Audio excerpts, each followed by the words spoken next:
ዶክተሩ ለአደይ ቀለበት አደረገላት። እሷም በጣም ደነገጠች። ቀለበቱን ሲያስርላት ዴቭ አንቺ ምን አባሽ ላድርግሽ ሲልሽ አንቺ ምን እንደፈለግሽው ላድርግልሽ የሚለው ዶክተር አደይን ባልጠበቀችው መንገድ እንግዲህ ሰርፕራይዝ አደረጋት። አደይ አሁን ለዴቭ ብትወደውም እሱ ግን አልረዳትና አልሰማት እያለ ጭራሽ እናቴን እንደዚህ ልትያት አይገባም፣ እናቴ ይህንን ነገር አታደርግም የሚለውን ነገር እስከተናገራት ጀምሮ ልቧ ተሰብሮ ነበረ። አሁን ግን ውሳኔው ወደ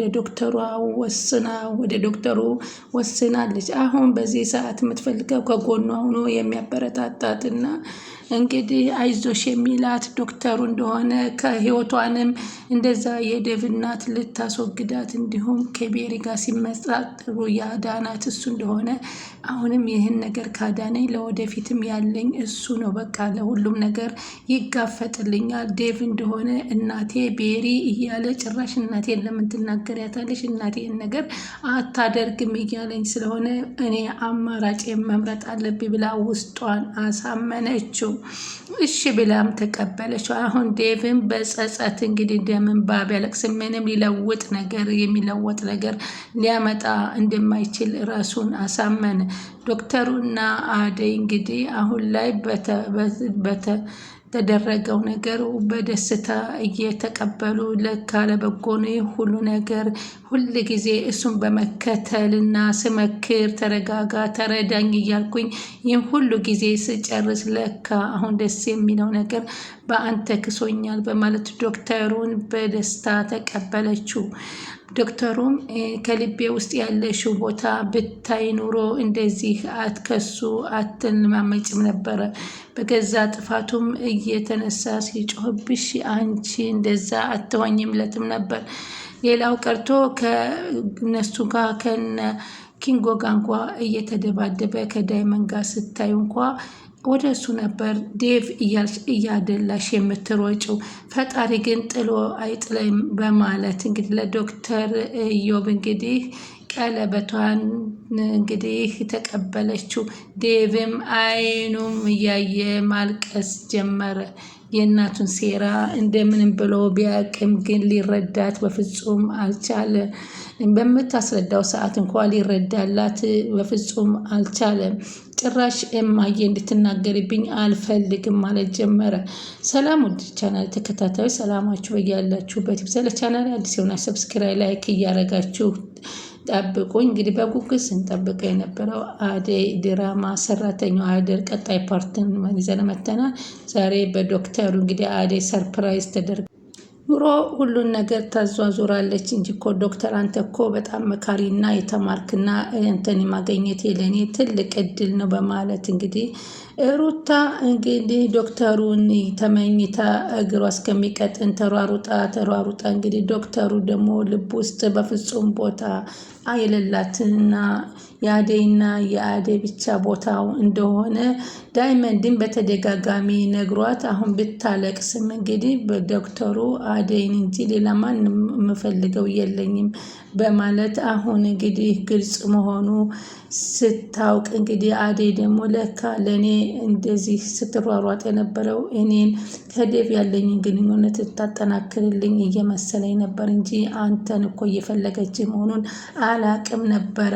በጣም መሰሪ ናት አለ ዴቭ። አሁን ዶክተሩ ላይ አስጠንቅቆት ነበር። አደይ ያለኝን ቦታ ብታቅ ኑሮ እንደዚህ ብልትለኝ አትችልም ነበር በማለት ነበር ዶክተሩ የመለሰለት። ምክንያቱም ውስጡን ሁሉን ነገር ቢያስረዳውም ዴቭ ግን የመረዳት አቅሙ በጣም ደካማ ነበረ። ምንም አልረዳ ስላለ አደይን ለመርዳትና አደይን ከጎኗ ሁኜ ለማጠናከር እንጂ በሌላ ነገር እንዳትሞክር ሲለው በፍጹም እንደዚህ አይመስለኝም እያለ አንተና አደይ እንግዲህ ስትቀራረቡ ለእኔ ሰላም አይሰጠኝም ብሎ ቢነግረውም ዶክተሩ እንግዳውስማ አንተም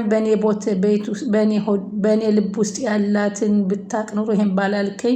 እኔ አደይ ስትጎዳ በፍጹም ማየት አልችልም ሲሉ ለአደይ እኔ አለሁላት ሲለው እንዴ አንተ እኮ ያንን ክፍት ቦታውን መሙላት ስላልቻልክ እኮ ነው እኔ ከጎኗ ሁኜ ክፍት ቦታውን የምሞላላት እንጂ ያን ብትሞላ እኮ እኔን አያስፈልጋትም ነበር። አትረዳም እንዴ አለው ዶክተሩ። ዴቭ የመጨረሻ ውሳኔው እንግዲህ አሁን ቀጥታ ወደ ሀገሩ ሄዶ ቤሪን ይዞ ወደ ሀገር ሄዶ መጥፋት ነበር ያለው ሀሳብ። አደይን እባክህ አዳምጠኝ እባክህ ስትለው ምን ልታስረጅ ትፈልጊያለሽ? ያደረግሽውን ነገር ቀላል መሰለሽ እንዴ? ምን ልኮኝ ነው ሆቴል ድረስ ከዶክተሩ ሄድሽው? በማለት እባክህ ተረዳኝ እያለች ብትለም ከአንቺ ኮተት እንግዲህ ወደ መስማት አልፈልግም። በዚህን ጊዜ አደይ ልቧ ተሰበረ። ዳይመንድ ደግሞ በፍጹም እሷን እንድትናገርብኝ አልፈልግም ሲል ለዴቭ ባይለው ሰዓት እንግዲህ በዚህን ሰዓት እንግዲህ ማን አገባህና ብለው ሁለታቸው ተደባደቡና ኪንጎም ድንጋይ ይዞ ሊመታው ሲል አንተ ምን ማለት ነው ዳይመንድ እያለ ስትጠራው ዴቭን የተፈጠረውን ነገር ምን ፈለግ ከኔና በዙሪያ ካሉት ሰዎች ራቅ አላልኩህም? ከአደይና ከኔ ራቅ ስልህ እኮ አንተ አጣልተህና ላይተና ረፍክ አለው። ስለዚህ አሁን ደግሞ ምን ፈልገህ ነው ደግሞ ሲለው እኔ ነግሬሃለሁ በአደይ እንዳትመጣብኝ ሲል ዳይመንድም አፈጠጠበት። ሩታ እንግዲህ ገላገለቻቸውና አሁን ግን አደይ በጣም ዴቭ እያለ ብትከተለውም ዴቭ ግን በፍጹም ሊረዳት አልቻለም። ከዚህ በኋላ ይህን ተግባርሽን አውቄያለሁ እናቴም የካለዚህ ነበር የጠላችሽ፣ ለእውነት ነው ለጥሩ ነገር እናቴ እዚህ የመጣችሁ በማለት ሲላት በጣም ነበረ ልቧ የተሰበረው። እኔ እንደዚህ አይነት ሴራ መንሰራበት አይደለም። ሴራውን ደግሞ ሩታ ቤሪና እናተ ናቸው ሴራውን የሰራ። ኧረ እባክሽ በአይኔ እያየሁትን ነገር ልትልክጅ ትፈልጊያለሽ? ጭራሽ የኔ እናት እንደዚህ አይነት ነገር አታደርግም። እኔ እንደምታስበኝ አይደለሁም። አይ ግን እውነታውን ግን መናገርና መረጋገጥ አለብህ አለችው። የገዛ እናትህ እኮ ናት ነይ ቢላ ሩም ውስጥ የወሰደችኝ እኮ እሷ ናት። ለዛም እኔ ምንም ነገር ማውቀው ነገር የለኝም።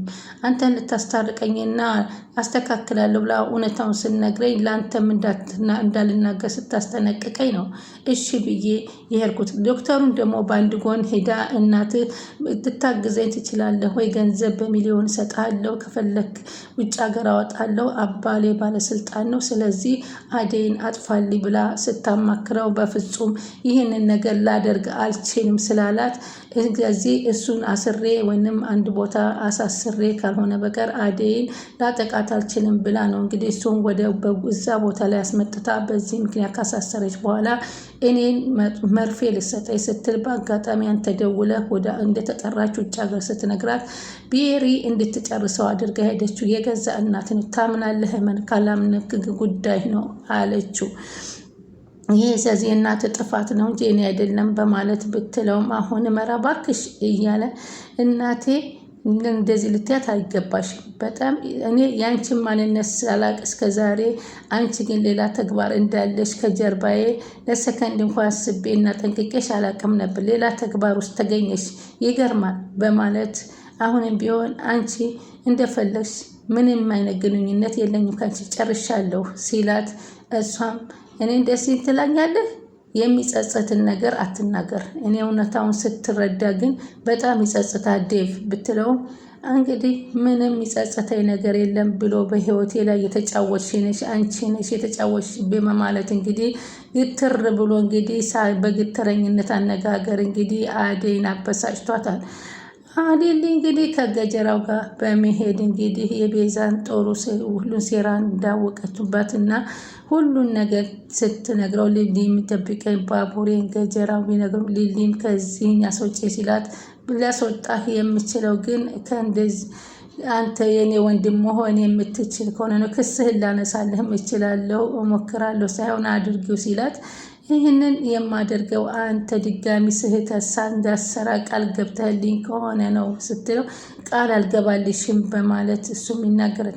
ወንድም አግኝተሽ ሞተሻል አትልከሚ አለ ባቡሬ። በፍጹም እሱ የሚስተካከል ሰው አይደለም። የሚስተካከል ቢሆን እኔ ስንት ጊዜ መክሬዋለሁ። በዚህ ሙያ ላይ አትግባ በቃ ብዬ አስጠንቅቄዋለሁ በማለት ቢላትም እሷ ግን ወንድምን የሚለውን ነገር አግኝታው ስለማታውቅ ወንድሟ ቢሆን ደስታዋ ነበር። ሊሊ ደስታዋን እንግዲህ ሰው ልጅ እኮ ይቀየራለሁ ካስወጨኝ አለ። ቤዛ እንግዲህ ከትዬ ቤት እየሄዳ ጥሩ ሰው መስላ እንግዲህ ሄለንና እነሱን ውጡ እያለ ስታስወጣቸው እነሱ ደግሞ እንደውም እኮ ወረቀቱን ፎርጅድ ወረቀቷን እናጋልጣታለን እንዳትወጡ ዳይመንድ ይሄ የእናንተ ቤት የሊሊ ቤት መሆኑንም እናውቃለን። ስለዚህ አሁን በድጋሚ ቤዛና ወንድሟ ወደ እስር ቤት ማስወርወር አለብን። እሷ የትኛውን ኢንስፔክተር ተማምና ነው 10 ጊዜ እየመጣች የምትደነፋባችሁ?